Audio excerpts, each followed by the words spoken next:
Hi there, my name is Matt Reese and I'm a realtor with Lane Homes Texas, and I've got some information I'd like to share with you. In this video, I'd like to go over some of the costs associated with installing improvements on land. Those ranging from having your electricity installed, depending on how far back off of the road you're looking to have your poles or go underground. That can range from anywhere from $5,000 to $25,000. Your driveway, the culvert alone, just to get an entrance into the piece of property, you're looking at somewhere between $2,000 to $4,000, depending on the county's requirements. The driveway, again, depending on the footage going into the property, you're looking at somewhere between $15 to $20 a linear foot to have your driveway installed. So that can easily add up to $10,000, $15,000, $20,000. You're going to want to keep in mind to where you're going to put your home. You're going to want to make sure that you have these costs and budgeted ahead of time, not wanting to put your home too far back off the property and realizing that you may have added $50,000 to $75,000 worth of cost between the driveway and the electricity alone. Some other things that you want to consider are your water well. That's going to range quite dramatically in Texas. If you're down on the coast in Victoria, you're looking at somewhere around $8,000 to $9,000 for a residential water well. If you're in Seguin, you're looking at $25,000 to $30,000. And it continues to go up as you get closer to West Texas.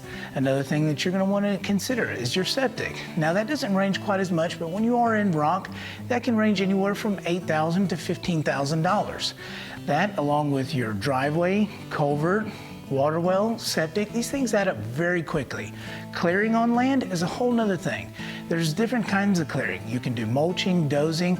I recommend when you're on the coast in the South Texas areas that you typically go with a dozer instead of a mulcher, as it doesn't leave such a heavy pattern of bark left on the ground in thick areas that it's hard for grass to grow back through. And it's also about half the cost of a mulcher. Another thing you're going to want to consider is your house pad. This is a very important thing that you're going to want to make sure and have an agent that knows that they should try to get the surveyor, when they are surveying your piece of property, when you're purchasing it, to go ahead and pull elevation certificates on a couple different areas. This can save you somewhere around $3,000. Another thing to consider is fence. What are you going to do with the property? You could do anything from high fence the property to keep deer in, or just put barbed wire fence or net wire fence, and that can range anywhere between $3.50 a linear foot for barbed wire fencing, somewhere around $7 a foot for net wire fencing that has the small squares so animals and dogs and other livestock, smaller livestock, cannot get through. And then you can have high game fence that can range anywhere between $11 and $17 a foot, depending on what kind of soil you're installing it in. These are all things to consider, along with a pond. That's my favorite thing to install on a property.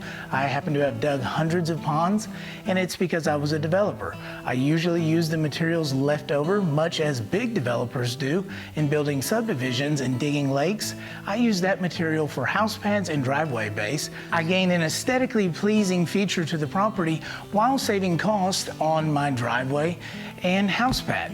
And these are all things that you want to consider, and that's why I highly recommend you doing research before purchasing land, and also finding a qualified buyer's agent to represent you and understanding what your long-term goals are, so that you can put a budget together so there aren't any surprises after you purchase the land. Thank you for watching my video. If this information was useful, please subscribe below or leave a comment, or feel free to call me anytime for more information.